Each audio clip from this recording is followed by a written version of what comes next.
مرحوم Ebrahim Raisi اور وزیر خارجہ پاکستان کے سچے دوست تھے۔ Chief of army staff general Asim Munir کا ایرانی مسلح افواج کے chief of general staff major general Mohammad Bagheri سے ٹیلی فونک رابطہ۔ صدر ابراہیم رئیسی، وزیر خارجہ اور دیگر اہم حکام کے انتقال پر دکھ کا اظہار کیا۔ آرمی چیف نے دونوں رہنماؤں کے انتقال کو المناک اور ناقابل تلافی نقصان قرار دیا۔ کہا، پاکستان کے ایران کے ساتھ تاریخی، ثقافتی اور برادرانہ تعلقات ہیں۔ پاکستان اور ایران کی افواج ہر موقع پر ایک ساتھ کھڑی ہیں۔ ایرانی چیف آف جنرل اسٹاف کا دکھ کی گھڑی میں ساتھ دینے پر آرمی چیف سے اظہار تشکر۔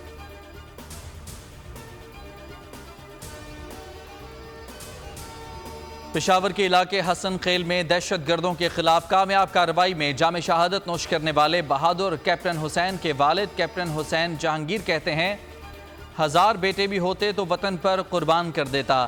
ہم اللہ کی رضا کے سوا کچھ نہیں چاہتے۔ گزشتہ روز سیکیورٹی فورسز نے 5 دہشت گرد جہنم واصل کیے۔ دہشت گردوں سے مقابلے میں کیپٹن حسین اور حوالدار شفیق اللہ نے جام شہادت نوش کیا۔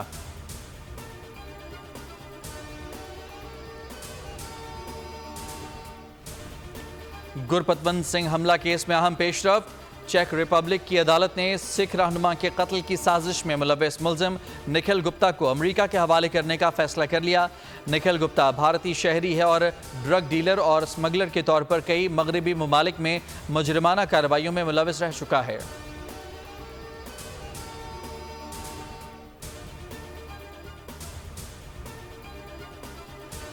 امریکی ریاستوں ٹیکساس، آرکنساس، اوکلاہوما اور کنیکٹیکٹ میں گرد و غبار کے طوفانوں کی تباہی، 4 بچوں سمیت 18 افراد ہلاک، درجنوں لاپتہ اور سینکڑوں زخمی، 27,000 افراد بجلی سے محروم، زندگی مفلوج ہو گئی۔ متاثرین کی تعداد 1 کروڑ تک پہنچ گئی، جبکہ 200 سے زائد گھر تباہ ہو گئے۔